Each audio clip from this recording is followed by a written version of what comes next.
مقدس مہینے رمضان کے دوران حضرت فاطمہ رضی اللہ عنہ جو نبی کریم صلی اللہ علیہ وسلم کی پیاری بیٹی تھی، عبادت اور سخاوت کے لیے بے مثال لگن کا مظاہرہ کرتی تھی۔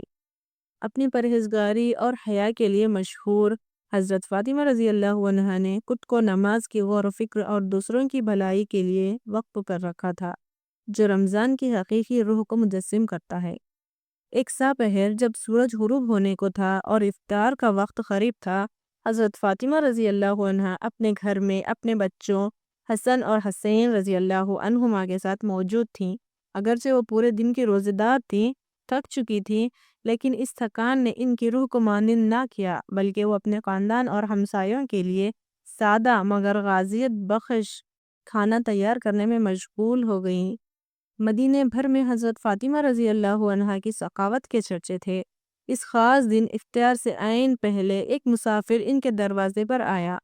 اس کے چہرے پر سفر کی تھکان نمایاں تھی اور اس کی آنکھوں میں پیاس کی شدت چمک رہی تھی۔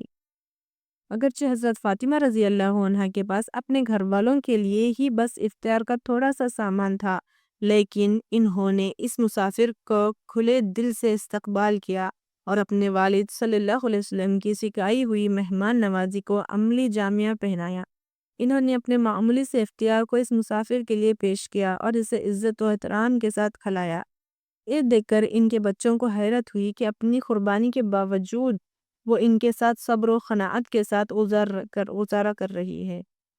ان کے یہ اعمال کسی دنیاوی انعام کی خواہش میں نہ تھے، بلکہ صرف اللہ کی رضا حاصل کرنے کے لیے تھے۔ افطار کے بعد حضرت فاطمہ رضی اللہ عنہما اور ان کا خاندان نماز میں مشغول ہو گیا۔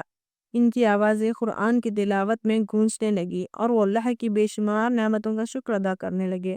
رات کے پرسکون فضا نے انہیں اپنے دامن میں لے لیا اور ان کے دلوں میں سکون بھر دیا، جو انہیں روزے کی حقیقی مقصد کو یاد دلاتی ہیں، یعنی صرف کھانے پینے سے پرہیز کرنا نہیں، بلکہ روح کو پاک کرنا اور کمزوریوں کے لیے ہمدردی پیدا کرنا۔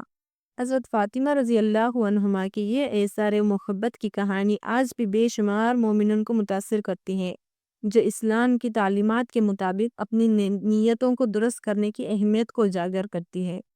حضرت فاطمہ رضی اللہ عنہا کی زندگی ایک روشن چراغ کی مانند ہے، جو راہ حق پر چلنے والوں کے لیے ثقافت اور عبادت کا راستہ روشن کرتی ہے۔